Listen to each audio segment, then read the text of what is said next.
Okay, guys, this is going to be my review of the film Highlander. Highlander, I don't know. I think the action sequences in Highlander, cool, and, Sean Connery is great in it, but everything else, I don't know. I didn't really enjoy it, it was too. It felt like a film that I feel like deserves to be remade because some of the effects are not great, and it's bold, it's big scale, it's bold, but I don't know. I didn't like the characters. I didn't think the cast, besides Sean Connery, was ever that good, and they never really explored that much. I think there was so much missed potential, and it felt a little bit too campy for me, and I think that comes down to that 80s time period where it felt very 80s to me, but it's fun. I think if I were to be alive in the 80s watching this film, I think I would have loved it. But like when you look at it with the modern context, it doesn't, I think, hold up to the level of so many other films that have come out in that 80s time frame, early 80s, mid 80s. And I mean, I just never got, McLeod, and I just never I never got the characters. I never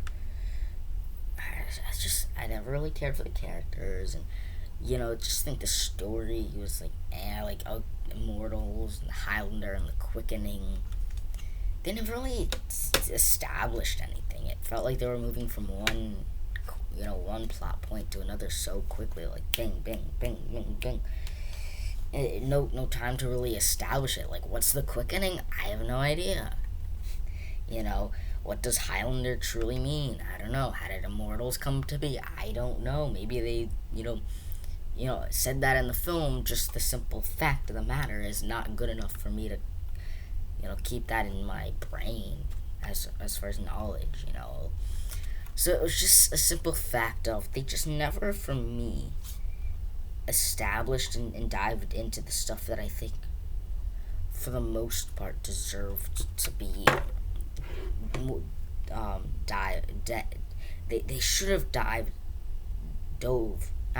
they should have dove deeper into the world of the Highlander or whatever, and really explore the mythology more, because I think they sort of laid the groundwork, but they sort of didn't, and it just felt small scale. Because it definitely feels like very much like a cult classic type film that just simply, for me, it didn't work.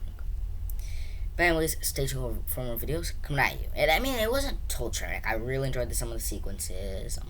Like I said, Sean Connery is great in the film. The villain was kind of interesting, kind of cool. Immediately recognized that Savage Opress voice, because it's the guy from Shawshank as well. But anyways, stay tuned for videos coming at you.